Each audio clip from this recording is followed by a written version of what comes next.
Hey guys, and welcome back to another Vegas4Gamers video.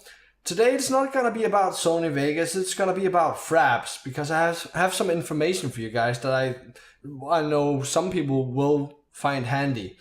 After Fraps version 3.5 and then onwards came out, there's a big change happened to Fraps, and that is this one down here.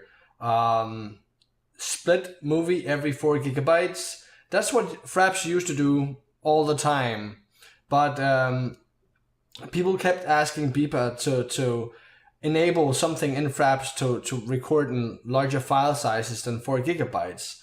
Now here's the problem with this feature, okay? Now the reason that Fraps never was able to record larger than 4 gigabytes was because it was using AVI 1.0 compression, and that is made for FAT32 partitions on your hard drives. I could go into all kinds of details about what this means, but just to narrow it down, it means that the codec could not record larger than 4 gigabytes. Now, if you uncheck this one, it'll then record larger than 4 gigabytes. Now, this is where things get a little interesting, because this is a big change, and there's a reason why you should not uncheck this one and why you should always have this checked. Now let's go to the actual, let me just minimize this, to the actual Beepa site, Fraps site, and go to the changelog where we're at now, and you can see that it says here, Fraps 3.5 adds the much requested feature to allow AVI movie files larger than 4 gigabytes. Fraps will now write hybrid OpenDML/AVI files and allow larger movies on NTFS drives. There will still be an option to split at 4 gigabytes for legacy AVI 1.0 support. Okay, so let's figure out what this all means, because I already know, because I've done a ton of research into this back when I wanted to try out other recording softwares, right? So I already know what it is, but I have it right here on the wiki. Now basically what it's saying here is that the OpenDML codec that you're using if you're recording larger than 4 gigabytes is the, well, unofficially called AVI 2.0. Now the problem with this feature let me just get this up again. With this, when you uncheck this box down here and you don't split them up into 4 gigabyte chunks, is that it uses AVI 2.0 compressions. Now the real problem is that AVI 2.0 uses more compression than AVI 1.0.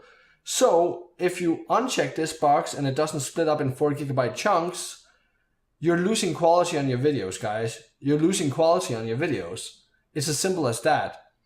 Now, I know that it can be very frustrating having, to pull in like multiple 4 gigabyte files into Sony Vegas or into Adobe Premiere for that matter, but you're losing quality by enabling this feature. It's not a whole lot, but it matters. You're losing a little bit of quality. Actually, I would go as far, because I've done enough research into all this stuff, so I can say this: if you uncheck this box, you're lowering your quality down to what DxTory and Bandicam is recording at. It's not bad, don't get me wrong, it's not bad at all.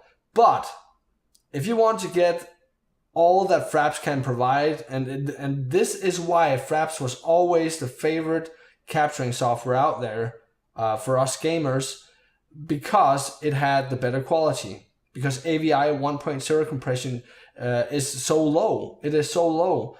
And yes, AVI 2.0 compression isn't that much, it doesn't use all that much more compression, but it uses more. And the more compression there's on your videos, you're losing quality when you're sitting and editing and then re-rendering it out. So you want the least amount of compression on your videos when you're recording. That's what I'm trying to get at. So I just wanted to explain this real fast, just because I know that there's a lot of people that don't know this about Fraps, that it uses a different codec then when you uncheck this box. and that means that you can lose quality. I actually had a friend of mine that makes videos as well on YouTube. I explained this to him, and he was like, "Oh, that can explain why I was having, small pixelations every now and then and stuff like that." And I was like, "Yeah, that could be why, because you're using more compression when you're recording your stuff. You won't notice because it's really big files, so you can't really tell, but it just because it's using more compression, it can add pixelation to your videos and make them not look as good as when you have this box checked." So I would highly suggest everyone to still split your files at 4 gigabytes if your machine can handle it, because I know that there was a bug before 3.5 of Fraps where I had that bug. For example, whenever my PC split up to another 4 gigabyte file, my PC would freeze for a couple of seconds, and it would show in the videos as well. So that really sucked. But I don't have that issue anymore with the new version of Fraps, so I can just split them at 4 gigabytes. But if you're having issues when it splits the files and it hangs, obviously uncheck this box if you only have Fraps to record with. But what I'm trying to get at is, if you're unchecking this, you might as well be using DxTory or Bandicam for that matter. But yeah, I hope this was helpful and useful information for some of you guys out there. I know for a fact that I've talked to quite a few people that didn't know this at all. So yeah, I hope this helped you guys out. And if it did, please give the video a thumb up below and share the video with your friends, because that helps me grow my channel so much. And thanks a lot for watching, guys. Take care, have fun. See you all in the next one.